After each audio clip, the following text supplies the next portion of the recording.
মানচিত্রের দিকে তাকালে উত্তর গোলার্ধের এক বিশাল সাদা অংশ আপনার চোখে পড়বে। তার নাম হচ্ছে গ্রিনল্যান্ড।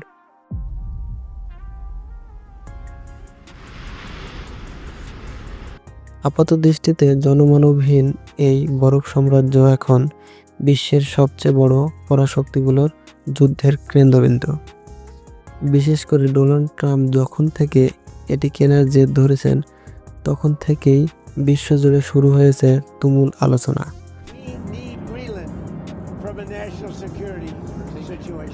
কেন এই বরফ ঢাকা দ্বীপটির জন্য আমেরিকা ন্যাটোর মতো মিত্রদের সাথেও সম্পর্ক নষ্ট করতে রাজি? কেন বিশেষজ্ঞরা বলছেন গ্রিনল্যান্ডই হবে আগামীর পৃথিবীর পাওয়ার হাউস? আজকের ভিডিওতে আমরা পর্দার আড়ালের সেই রোমাঞ্চকর কারণগুলো উন্মোচন করব। গ্রিনল্যান্ড ভৌগোলিকভাবে উত্তর আমেরিকার অংশ হলেও ঐতিহাসিকভাবে এটি ডেনমার্কের একটি স্বায়ত্তশাসিত অঞ্চল। মজার বিষয় হলো, ডোনাল্ড ট্রাম্পই প্রথম নন।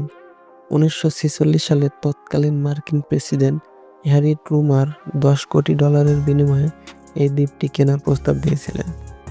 কেন এই দ্বীপ এতটা গুরুত্বপূর্ণ? এর উত্তর লুকিয়ে আছে এর অবস্থানে। একে বলা হয় আর্কটিকের গেটওয়ে। এখান থেকে রাশিয়া এবং উত্তর মেরুর উপর নজরদারি করা আমেরিকার জন্য যতটা সহজ, অন্য কোথাও থেকে তা সম্ভব নয়। বিশেষ করে গ্রিনল্যান্ড, আইসল্যান্ড ও যুক্তরাজ্য দিয়ে রাশিয়ার সাবমেরিনগুলো আটলান্টিক মহাসাগরে প্রবেশ করে। গ্রিনল্যান্ড দখলে থাকলে আমেরিকার কার্যত রাশিয়ার নৌবাহিনীর গতিরোধ করতে পারবে। কিন্তু ট্রাম্পের এই আগ্রহের আসল কারণ কেবল সামরিক নয়, বরং চরম অর্থনৈতিক। বিজ্ঞানীরা বলছেন গ্রিনল্যান্ডের বরফ যত গলছে, তার নিচের থাকা বিশ্বের সবচেয়ে বড় খনিজ সম্পদের ভাণ্ডার ততই উন্মুক্ত হচ্ছে। আধুনিক স্মার্টফোন, ইলেকট্রিক গাড়ির ব্যাটারি থেকে শুরু করে ড্রোন ও মিসাইল তৈরিতে যে বিরল ধাতু লাগে, তার বিশাল মজুদ আছে এই গ্রিনল্যান্ডে। বর্তমানে এই বাজারের 80% বেশি চীনের দখলে। আমেরিকা যদি গ্রিনল্যান্ডের নিয়ন্ত্রণ নিতে পারে, তবে চীনের উপর তাদের নির্ভরশীলতা পুরোপুরি শেষ হয়ে যাবে। ইউরোপীয় কমিশনের মতে বিশ্বে প্রয়োজনীয় 34টি অতি গুরুত্বপূর্ণ কাঁচামালের মধ্যে 25টি লুকিয়ে আছে গ্রিনল্যান্ডে।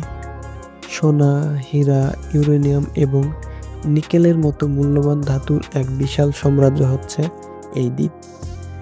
অনেকেই মনে করেন ট্রাম্পের এই প্রস্তাব কেবল একটি ভূ রাজনৈতিক চাল। তিনি জানেন গ্রিনল্যান্ড দখল বা কেনা মানে হচ্ছে আমেরিকার ইতিহাসে শ্রেষ্ঠতম জমি কেনা বা ল্যান্ড ডিল সম্পন্ন করা। ডেনমার্ক বারবার বলছেন Greenland is not for sale, কিন্তু 2025 সালে দ্বিতীয় মেয়াদে ক্ষমতায় আসার পর ট্রাম্পের মনোভাব আরও কঠোর। তিনি এই দ্বীপকে কেন্দ্র করে এক নতুন জাতীয়তাবাদী আবেগের তৈরি করেছেন, যা বিশ্ব রাজনীতিতে আমেরিকাকে একচ্ছত্র ক্ষমতার অধিকারী করবে। গ্রিনল্যান্ড কি শেষ পর্যন্ত ডেনমার্কের অংশই থাকবে, নাকি বরফ ঢাকা এই দ্বীপটি আমেরিকার 51তম অঙ্গরাজ্যে পরিণত হবে? ডেনমার্ক আর আমেরিকার এই ঠান্ডা লড়াই হয়তো আগামী দিনে বিশ্ব অর্থনীতির মানচিত্র বদলে দেবে। আপনার মতামত আমাদের কমেন্টে জানান। আর যদি ভিডিওটি ভালো লাগে তাহলে লাইক দিন এবং আন্তর্জাতিক রাজনীতি ও বিজ্ঞানের এমন আরও সব অজানা তথ্য পেতে আমাদের চ্যানেলটি এখনই সাবস্ক্রাইব করুন। দেখা হবে পরের ভিডিওতে। ধন্যবাদ।